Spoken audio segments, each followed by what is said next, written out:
I'm so excited to be here with you. My name is Liz Walker. I'm an educator and advocate with Young and Aware, previously known as Youth Wellbeing Project or Porn Resilient Kids. Those two have now merged under Young and Aware, and we support the prevention of online porn harm through educational books, curricula, and workshops. And that's exactly what we're talking about today: proactive and protective responses to prevent online porn harm among our young.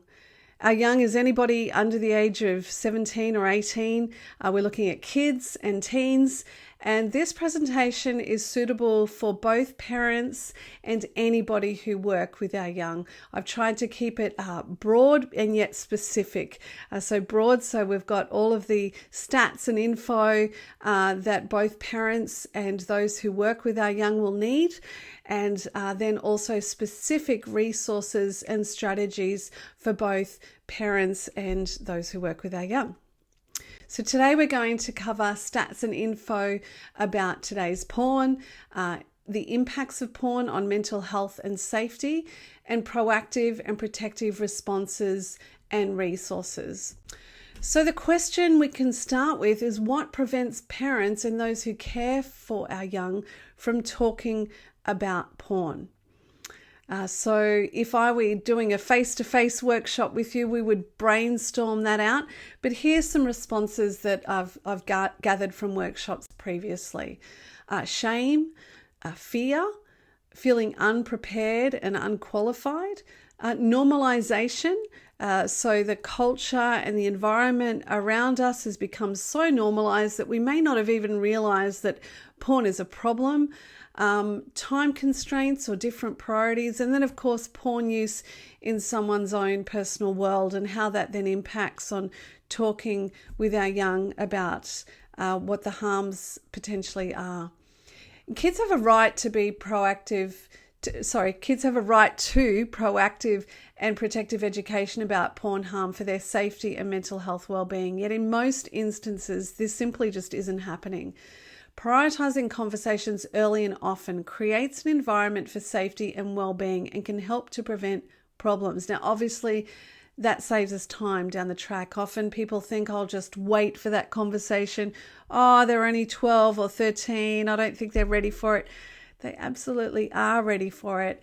And silence isn't helping our young. We need to start much, much younger, from the age that our kids first get access to internet connected technology. We need to be willing to have these conversations. Why is porn a concern for kids? A practitioner that was involved into the Australian Royal Commission into Institutional Responses to Child Sexual Abuse said this. He said, "I can't think of anything that is going to impact us or what is actually happening for our young kids as much as the easy access of quite hardcore pornography." So how many young people are accessing pornography? We'll take a look at the stats and info about today's porn.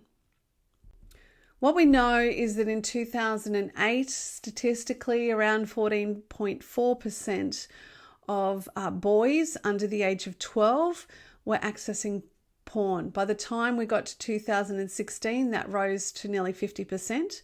And now it's sitting around that 70% mark. So we've really increased in children and young accessing this content. Among girls, back in 2008, it was 8.7%.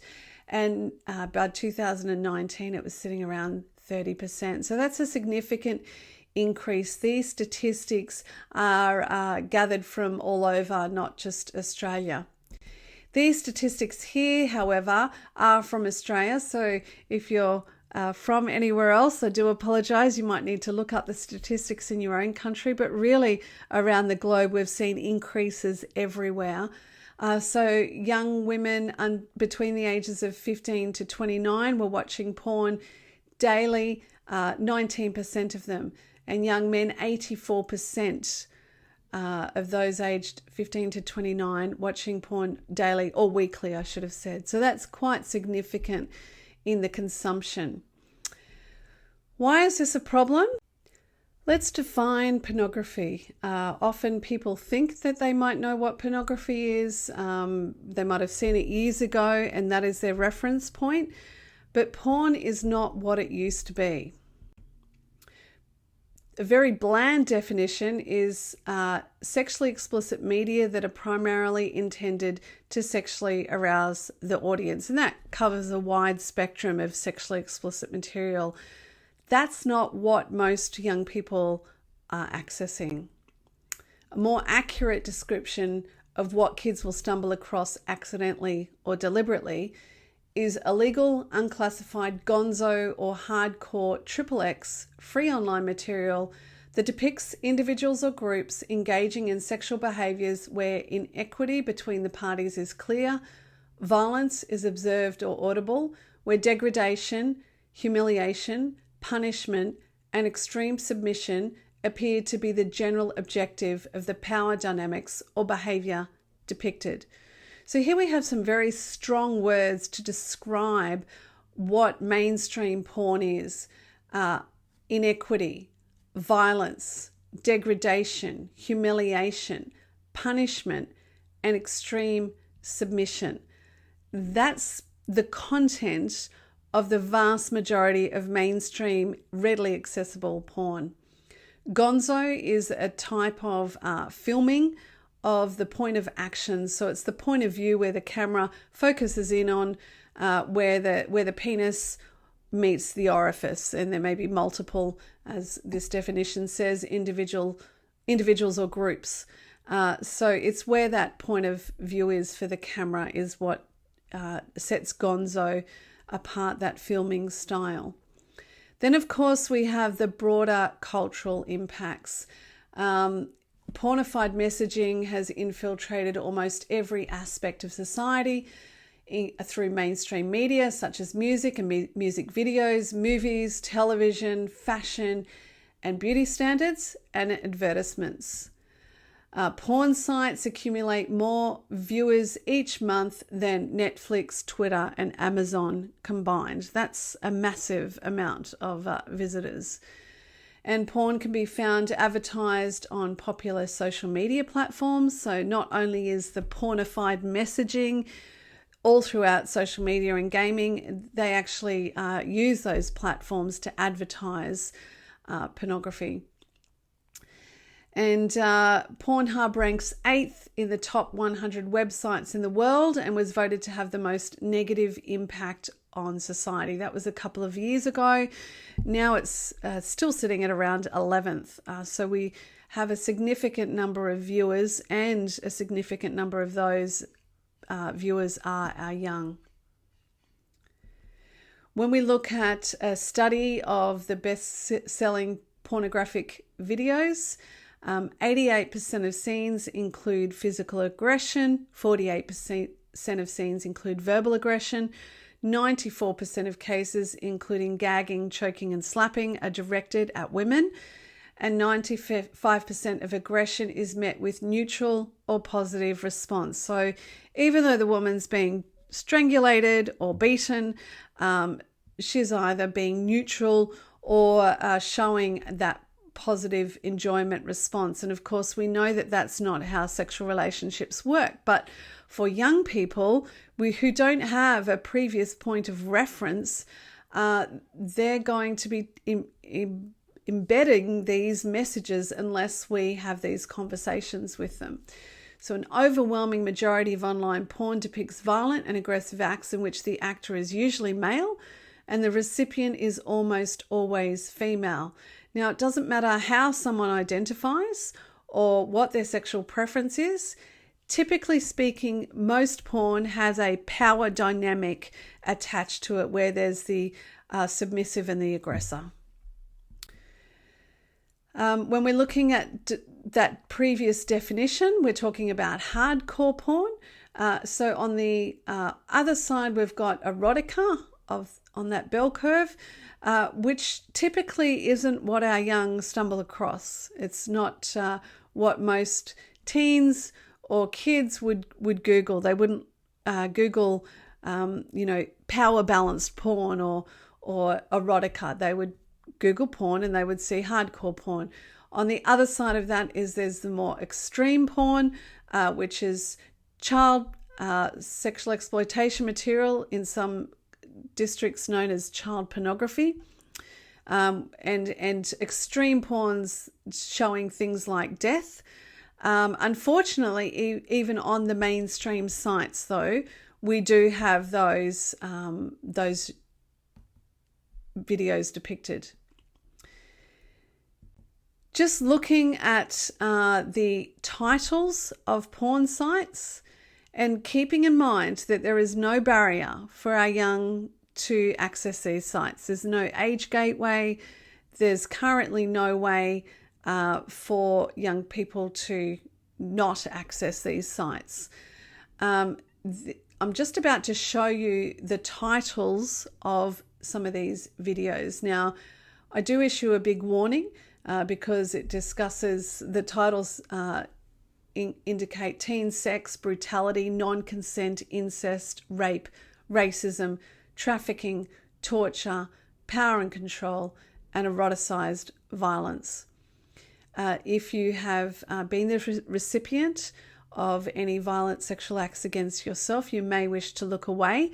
I'm just going to put this slide up for a minute and let people read and look at these titles.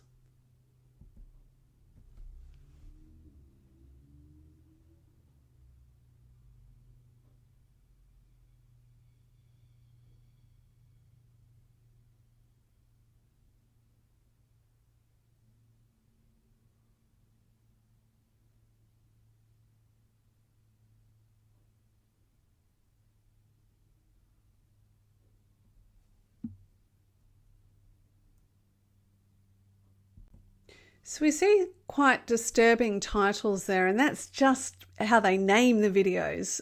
Obviously, the content in that is extreme. And this has become normalized. Consuming this content has become normalized. It's the process of an idea or behavior going from clearly problematic to an accepted part of societal culture. So it's really important that we teach our young people to think critically about what they're consuming. And ultimately, we need to ask the question, with this content, what attitudes and behaviors might porn teach? And it's clear from the research that it's problematic, and children in particular express that, and teens are experiencing that. So many kids stumble across aggressive or violent pornography which they find upsetting or disturbing. So over 50% of 11 to 13-year-olds agree that I want to be locked out of websites that are for 18-plus-year-olds. So kids have stumbled across this content and intuitively know that this content is not for them. However, of course, there's a percentage that go on to watch it. A study of 16 to 17-year-olds found that 51% had been asked to watch porn by a partner, and 44% were asked to do something sexual that a partner saw. Adolescent dating abuse was associated with more frequent porn use and being asked to perform a sexual act that a partner first saw in porn. So we know that it's having an impact on the way that young people are engaging in their relationships. Part of the reason for this is the development of our sexual script. Now, we all develop our own sexual scripts based on our family environment, how we grew up, the interactions that we had, whether there was abuse or no abuse, and when our first sexual experience was. We all develop an idea about our sexuality from our experiences. Our sexual script can be informed by our family, by our parents in particular, our peers, and our romantic partners. Also, on the other side, porn and other sexual media can inform our sexual script. So we need to ask ourselves, what happens when family is silent, or when all safe adults are silent and don't speak about the impact of porn? When peers are also having access to the same content, so haven't really given it any critical thought. and our romantic partners are learning from this content, there's this vacuum where kids are developing their sexual script in the absence of other inputs. So what we know is these porn scripts are more likely to be applied when they are exclusive. Is that the only message that they're getting about sexual relationships? When it's formative, the younger that these porn messages embed in the psyche of our young people without challenging, the more likely they are to apply those scripts. When it's resonant with what they're seeing amongst their peers or the rest of culture, and when it's reinforced. So we talk about positive, and I use the word positive reinforcement loosely, but the hard wiring and the way that pornography drives someone towards addiction or the pleasure cycle, that's what I mean by reinforced, or what the researchers meant by reinforced. To counteract these messages, these porn messages and the sexual script, we need positive sexual scripts that occur early, that are persistent and reinforced. The stories or the scripts that porn tells hypersexualizes the human body and distorts body image, distorts the sense of self and relationships, leads to self-objectification, normalizes self-production of child exploitation material or sexting, fuels online sexual harassment, and that online sexual harassment is often hidden in the term cyberbullying, but when we break down what cyberbullying is, often we find that it's more likely to be online sexual harassment. Porn normalizes violence against women. It contributes to sexism and objectification and rape myths, motivates peer-on-peer sexual abuse, grooms for fetishes and extreme behaviors through sexual conditioning, and impacts mental health, well-being, and addiction. Now, all of those I could expand upon, but for the sake of time, we'll move on with the rest of the presentation. But just to know that this list is certainly not exhaustive. So we need to be able to recognize the impacts of porn on mental health and safety. Porn has individual and collective outcomes. Individuals, if we look at this diagram here, we've got the individual accessing porn, and they are subject to safety vulnerabilities and mental health vulnerabilities.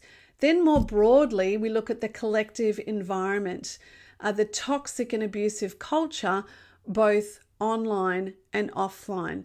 So it's both points there. It's not that every kid is going to see porn and end up with mental health issues because of their individual use or their individual access.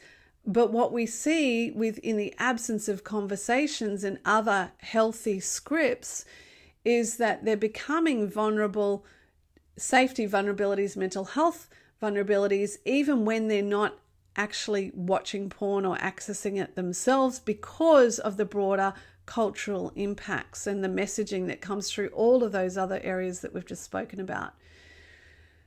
Recognizing the signs or the impacts of porn on an individual who is struggling. They may display changes in personality, uncharacteristic moodiness, anxiety or anger. They may be more withdrawn or preoccupied. They may appear overwhelmed and struggle to keep up with their schoolwork. They may show a lack of interest in activities they were once interested in, or they may start experiencing mental health difficulties, symptoms of anxiety, depression, and self-harm. The collective toxic culture environment, we can look out for frequent use of bad language, derogatory comments about girls or women or the appearance of classmates, jokes about porn, often referencing major porn sites like Pornhub, pornographic language used between peers and towards others, both online and off, minimization of serious issues facing society. when they see someone that they fancy, they might say, rape me, as a way of indicating to peers that they think the person is attractive. So that rape normalization comes through the access to porn. Then we have cyberbullying normalized by porn, pressuring peers for nudes. This includes girls pressuring girls or boys and vice versa. Students shamed if they do not send or receive a nude and it becomes known. Typically, they can be outed as a pedo if the student's involved are under the age of 16. And of course, this just doesn't happen in school environments all over the place. Sextortion, threatening messages, demanding sexual behaviours, more photos, sometimes money. So that real threat with sextortion, send me a pic, and once they do, send me more. Otherwise, I want, I'm going to tell your parents, I'm going to, put it up on Facebook, whatever the case may be, really sextorting those further pictures. Sending threatening messages, posting private or embarrassing photos, creating fake profiles to mock others, creating a false profile and gaining followers to harass a peer in a sexual manner. So all of these messages that have been normalized by porn are then often, displayed through online interactions between peers. When we look at safety more specifically, creates vulnerabilities to grooming, child-on-child and peer-on-peer sexual abuse, sexual harassment online and offline, and normalizing sexting and exploitation. Looking more at child-on-child and peer-on-peer sexual abuse, we're going to listen to a presenter speak about what she sees in her clinical practice.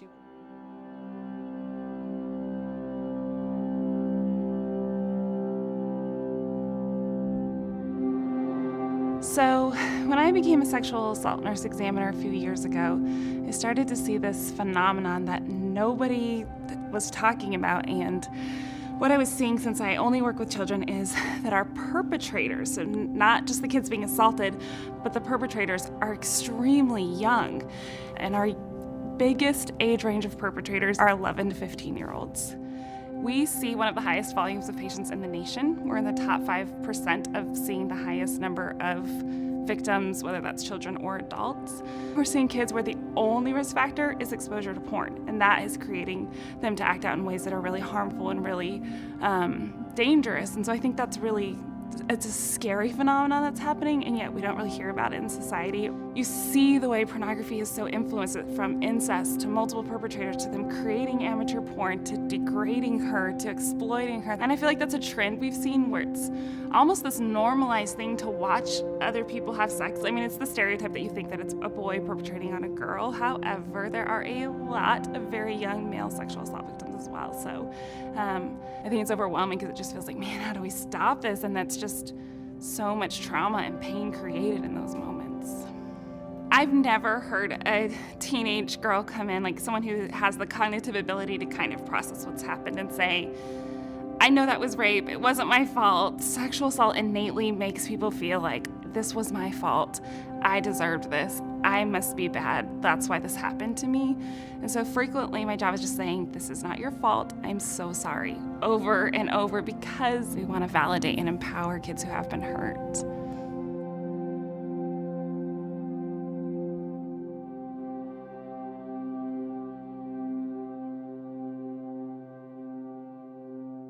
So that's a fairly heavy clip, indicative of how porn is influencing that child-on-child or peer-on-peer sexual abuse.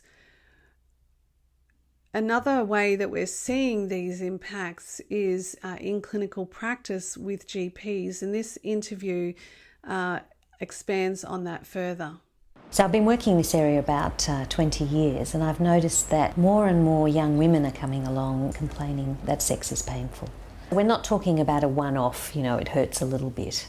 We're talking about conditions that progressively can get worse and worse, and there are a number of conditions that lead to ongoing chronic pain that can actually make having sex impossible. Why do you think that porn might be having an influence on this increase that you're describing? I think porn is setting up unrealistic expectations. The young people I'm seeing think that what they see in porn is real life sex, and of course it's not. So are you seeing a shift in the types of sexual practices that young people are engaging in? Yes, they're talking about, well, certainly anal sex is much more common, but also more aggressive acts, slapping, sometimes hitting, hair pulling, those sorts of things. Things like ejaculating on their faces and expecting them to enjoy that. Very clearly, they're the sorts of practices that are found in porn. When it comes to sex, I don't think you can separate the mind and the body. You can't have enjoyable, pain-free sex unless you're turned on.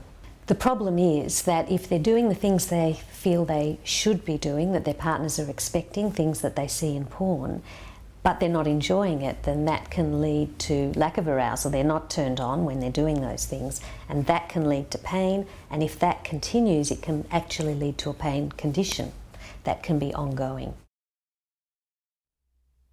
So you can see the importance of teaching young people about healthy and positive sexual relationships, because what the messages that they're getting from porn isn't allowing them to actually experience that. When they're modeling, when their sexual scripts are informed by pornography, they're experiencing painful and unenjoyable sexual encounters. Research to back up this clinical practice. This study done in 2018, the relationship among online sexually explicit material exposure to, desire for, and participation in rough sex. Research reveals that it's common for those who have been exposed to rough sex in porn to both desire and engage in those acts. Rough sex is defined as hair pulling, spanking, scratching, biting, bondage, fisting, and double penetration. 91.4% of 19 to 30-year-olds surveyed who had been exposed to sexually explicit material desired to engage in one or more of those behaviours. 81.7% had engaged in one or more behaviours. And almost half engaged in 4 or more rough sex behaviours. So we can see how that access is most definitely translating to young people's experiences. When we're looking at the individual and collective outcomes for mental health, we can have impacts around the exposure or shock and potential trauma that can occur from seeing hardcore porn. It can affect their learning and focus, distorts their sense of self and relationships, and there's also the addictive and compulsive behaviours. Let's take a look at this short clip out of a longer documentary. So at age 17, I had another girlfriend, and at that point we went to have sex and nothing happened. I didn't have a physical response at all. So the real thing just didn't do it for you anymore? Didn't at all. If I'd seen her on a screen, I would probably have more of a physical reaction than seeing her in real life. But Adam and Gabe had no problem getting an erection behind a computer. So what was wrong? Could all the porn they've been watching have done something to their brains? Now there's the nerve, you see it right there. Don Helton's been peering inside people's heads for 21 years, a brain surgeon in San Antonio, a world expert on this stuff. I think there's ample evidence that pornography rewires the brain in a very dramatic fashion. 4 years ago, Don put forward the controversial theory that internet porn could be as addictive as cocaine. We predicted that based on the way sex causes these reward chemicals in the brain to be produced, that we would see some of the same brain scan findings that we find with drugs. And the latest research seems to be proving him right. At Cambridge University, they scanned the brains of 19 compulsive porn users and 19 healthy men while watching explicit internet pornography. Researchers wanted to know what would happen to their reward centres. That's the part of the brain which lights up when we do the things we enjoy, like eating or having sex. It's fueled by packets of dopamine. And they turn it on. And they make that cell say, this is pleasure, this is rewarding, I want this, this feels good. It rewards our brain, it gives us a buzz. While the control group got a little buzz from the porn, the reward centres of the porn users lit up like Christmas trees, just like the scans of cocaine addicts. They wanted more, and they wanted it now. An individual that's addicted to porn, just as one that's addicted to cocaine, experiences a sensitization or an overshoot. And when they see a cue for cocaine or porn, then their brain over-responds, as opposed to someone that is not addicted. I never considered myself addicted back in the day, but now I can clearly see that, yes, I was an addict. I was constantly craving porn. I was turning down real-life sexual opportunities, and I eventually got to the point where I was dependent on porn to function normally. There are still academics out there who say there's no such thing as porn addiction. It's just people with high libidos doing their thing. Do you think that porn addiction has been proven beyond doubt? To me, the proof has been there for several years. A study out of Germany, it showed that there And last year, more supporting evidence. The Max Planck Institute in Germany identified 2 physical changes in the brains of internet porn users. First, a rewiring of the frontal lobe, the part of the brain that tells us to stop overindulging, our braking system. It's essentially wearing out of the braking system. It's impeding the signal from the brake to the reward center. So the brake doesn't work as well. So you're driving your car towards porn heaven and the brakes just aren't working. You've worn out the brake pads. The second and most stunning neurological discovery, that high-speed internet porn might actually shrink the brain. This change in volume, the shrinkage in this reward area, was more pronounced the more hours per week the person watched pornography. And that means less grey matter in the part of the brain associated with decision-making and motivation. It makes sense of Adam's symptoms. Complete lack of motivation for anything in life. Apart from porn? Yeah, apart from porn. There's a third aspect of this emerging science which is even more worrying from a social point of view. The more porn you watch, the more extreme your brain wants it to be. Something that I would have been incredibly fascinated at age 12 was just having no response in my brain at that time, so I had to seek out a harder hit. So he needs more. The same porn isn't going to do it. It's going to require a bigger kick. It started out very softcore, you know, with me Googling body parts, right? And then it would escalate to, you know, a couple guys, one girl, or gangbangs. And then it kind of, you know, varied what I would watch. And I would search for things that were shocking or that created anxiety, like very abusive and misogynistic stuff. But why would our brains do that to us? Novelty. Novelty. Our brains want to learn something new. We're always trying to learn something new. It's what we do. Our brains want to learn. And we need new. And new is aggression. New is younger. So we've covered a lot about the impacts of porn, how it impacts safety and mental health. And I'd just like everybody to take a breath because this can be quite overwhelming if this is content that you're not familiar with. And we would say this to kids: we can't be scared into feeling safe. So I just invite you to take a few deep breaths and just ground yourself, because there are solutions. But the important thing is to understand that the content itself and the accessibility is our why. It's our why for educating. So we're going to cover some proactive and protective responses and resources. First off, we're starting with resources for yourself or approaches for yourself and your organisation. Be personally proactive. Okay, so be willing to deal with your own opinions, responses, fears, and experiences with porn and sexual practices. We all carry our own stuff into this space, whether we're parents or whether we're educators or therapists, whatever the case may be. We all carry our own stuff.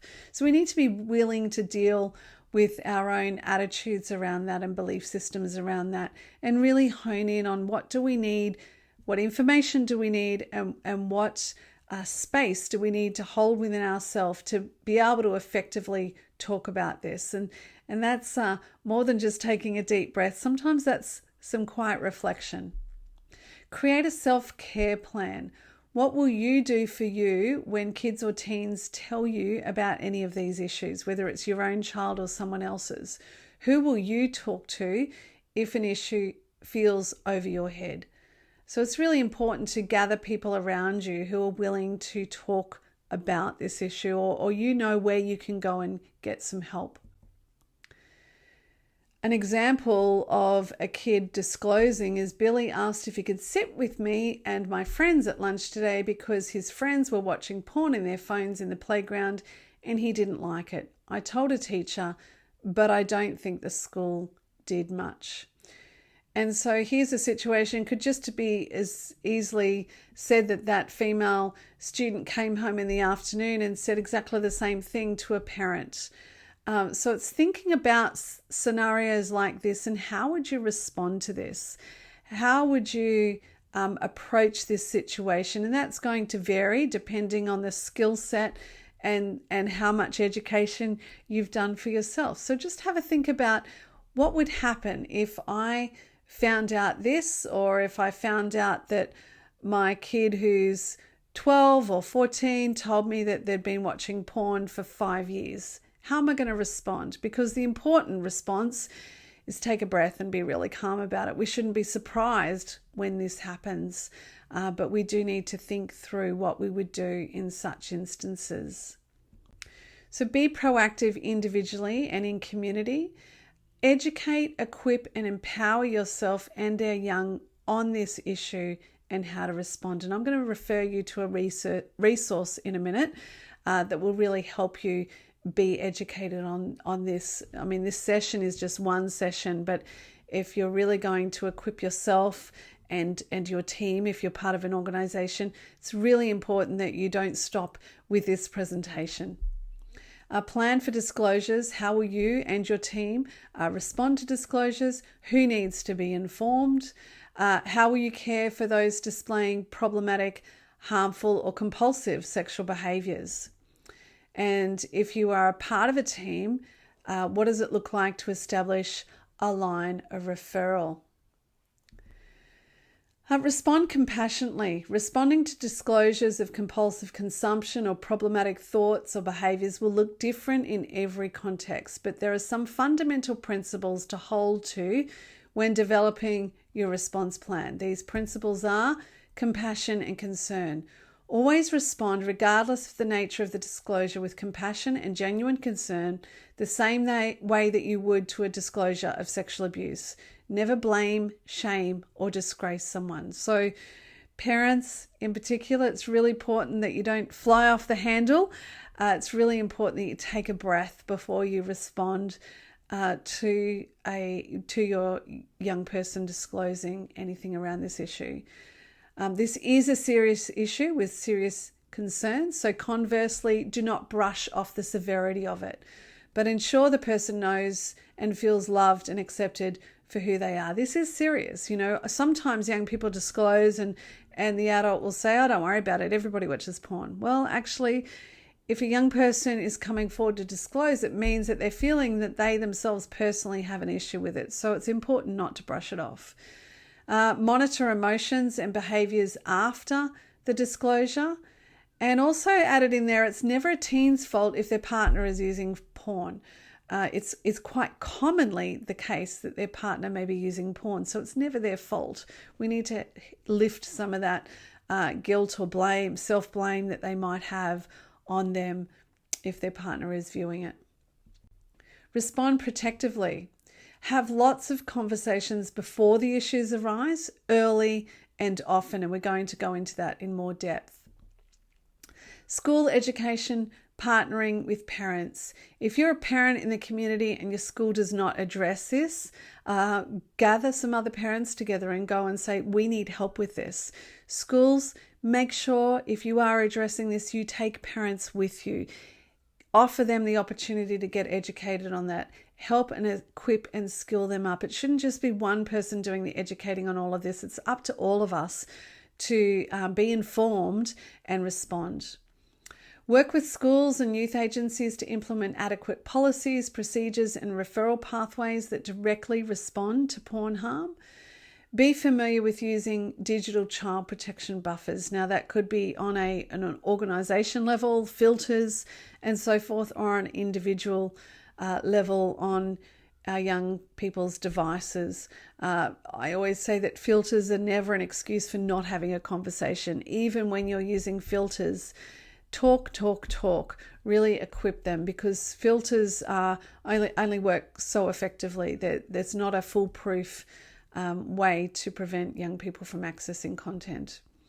Be aware about the implications for our young who show other kids or teens porn on their personal devices. So that may be a case that, within a school setting or an organisation setting, that you need a policy to step you through how to respond to those incidents. Be aware of the resources and services available to support our young. I really encourage you to access training and information beyond this session. We have lots of resources on the youngandaware.com website. And on the resources page, you will find loads of places to go to find more information. So please do avail yourself to that information. One of the places that we recommend that you go is the Culture Reframed Parents Program. I actually worked with Culture Reframed and developed this program, and you will find loads of great content there. So there's programs for parents of tweens, that tween bracket between around the age of 8 to 12, the in-between being a kid and being a teen. Program for parents of teens, a social media and mobile phone contract. There's enrichments, there's porn and the brain to really understand the brain science. There's intervention and recovery, which is really important. So if you have a young person who is struggling with either behaviors related to porn or finds themselves addicted to porn on their phones or the laptop, this will step you through how to intervene and help them recover. And there's also another favorite one of mine is teaching sex ed in the age of porn. So really important to look at, if you're a teacher, to look at the generalized ways that you can teach on this topic. We're now going to cover some conversations with kids, and then we'll do teens. The first premise that we can start from is protective behaviors. And there's two key rules to protective behaviors. We all have the right to feel safe all the time. And we can talk with someone about anything, no matter what it is, even if it feels awful or small. Now, if we start by teaching kids these types of protective behaviors rules, that we all have the right to feel safe all the time. We can talk with someone about anything, teach them those rules. This encompasses what they may encounter online. A dear colleague, Holly Ann Martin, has an excellent program to teach you about protective behaviors. It does have a small cost associated with it. But if you've not heard about protective behaviors education, I really encourage you, whether you are a parent or a teacher or anyone else who works with young people, please avail yourself to this resource, particularly smaller children. Holly Ann does a brilliant job of unpacking the types of messages that children need to feel safe in our culture. I've got a few ideas around proactive and protective talks, and we need to look at, when we're talking about sex and porn, we need to prevent, protect, and prepare them. Okay, so the 4 areas there are private parts, what people do with these private parts, boundaries for private parts, and unsafe pictures or movies of private parts. So let's have a quick look at these areas. Private parts.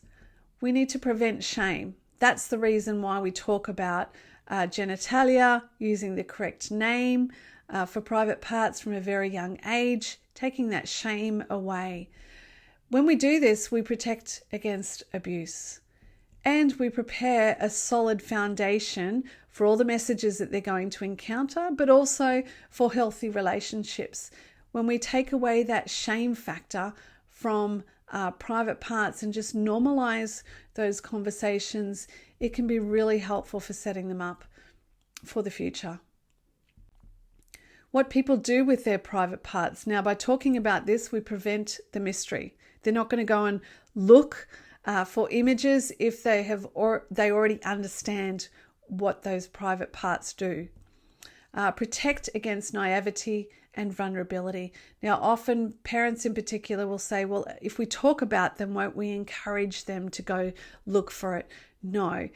If we don't talk about it, we are really leaving them open to vulnerability, being laughed at and mocked in the playground because they don't understand a particular word or a particular act. Now, obviously, we have these conversations progressively in age-appropriate manner, but when we're starting early, for instance, sex is something that adults do. It's where 2 people come together and they're loving. That might be a very basic conversation, but as they progress, we would teach them about those body parts coming together. So we don't need to share all the information at once. And also too, when a child asks a question, be really sure that you understand what that actual question is, because, you could be answering something that they really didn't intend for you to answer. So just make sure that you check in with them and say, so what is it that you're wanting to know? And then go on to answer their questions. Prepare them for the unexpected with trusted information. By having these conversations, you're taking out the shock factor. We talk about boundaries for private parts to prevent non-consensual behaviours or abuse and protect against sexual abuse. And we prepare them to expect safe and positive experiences.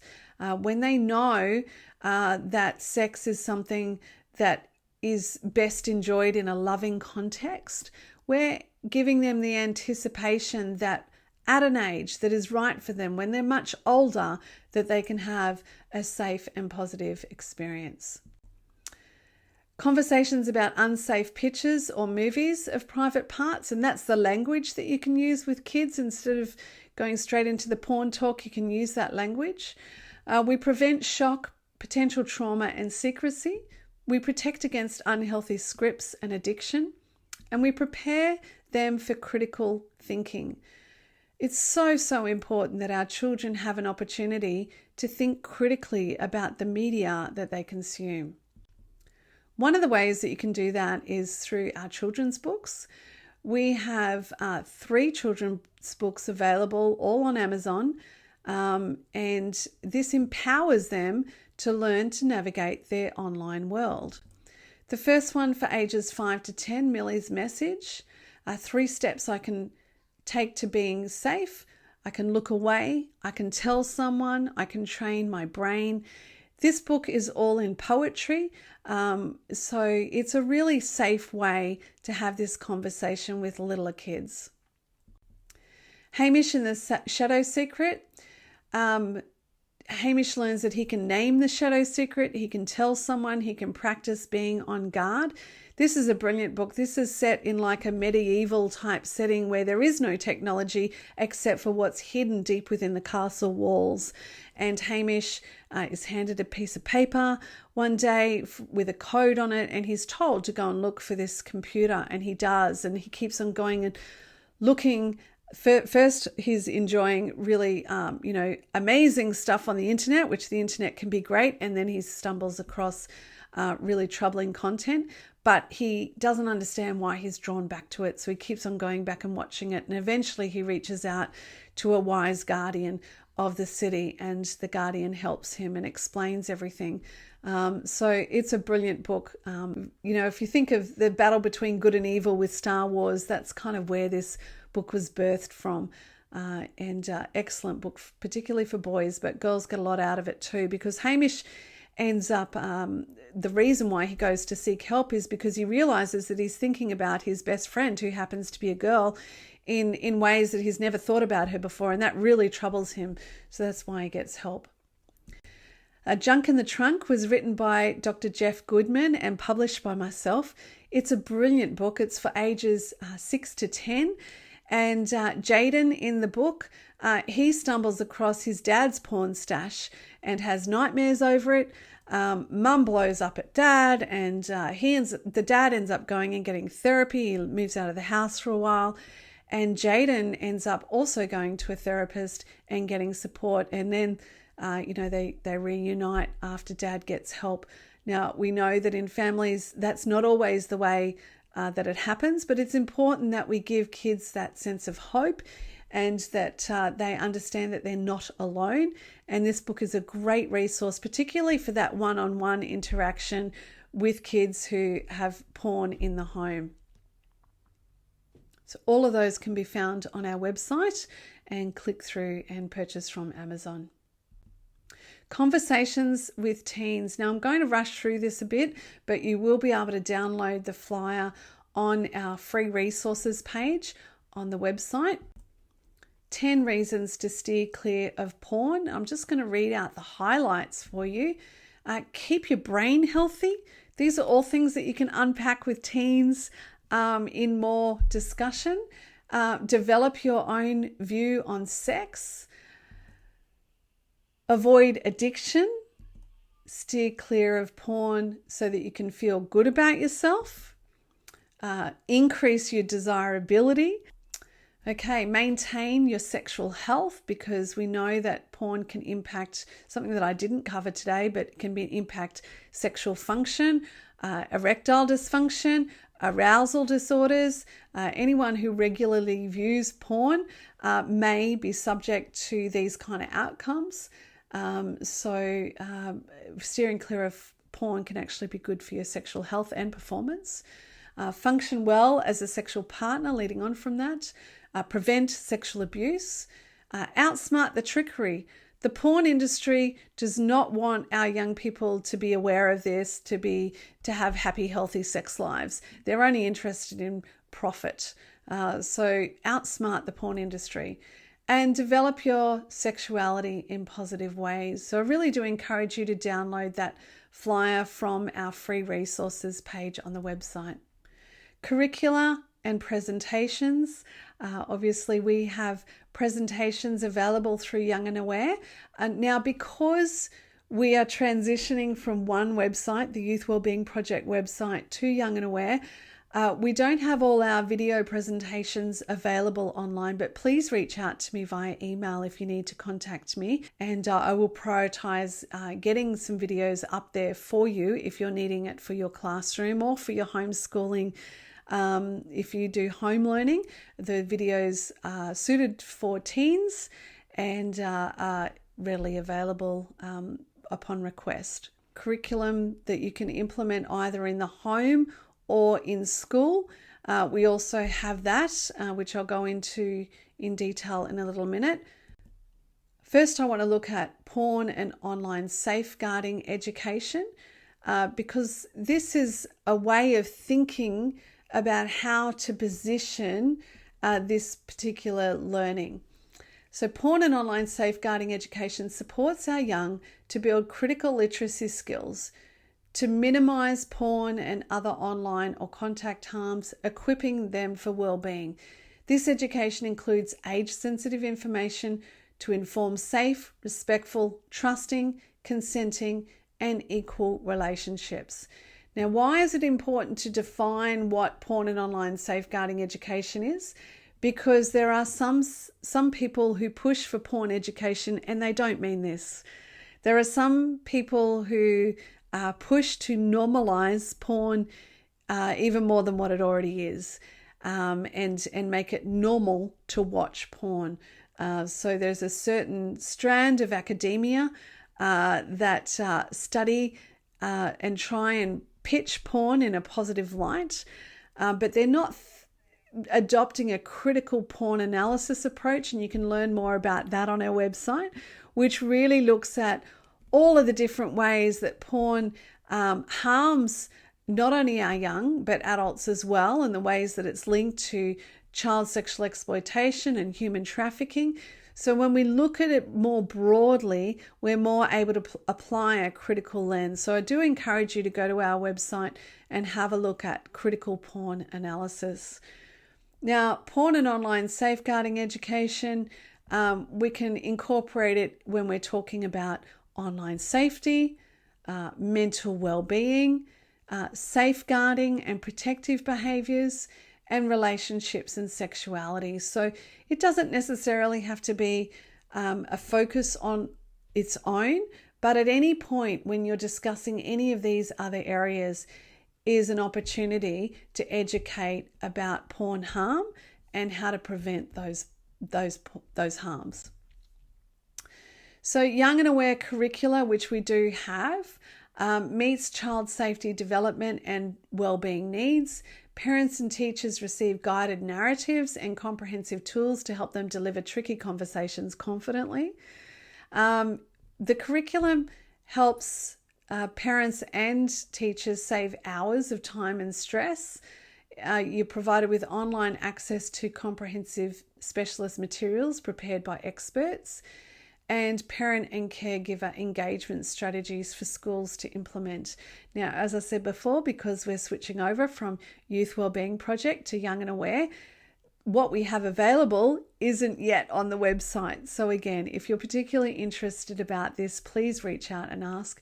At the moment, we have ready Umbrella for ages 6 to 7, On Guard for 10 to 11-year-olds, Brain Burger for 12 to 13-year-olds, and we've also got Clean Sweep for 14 to 15-year-olds. We will have more curricula up in the future. But if you are particularly interested about any of those, please don't hesitate to reach out and I can help you out. So again, I do encourage you to visit our website, Young and Aware.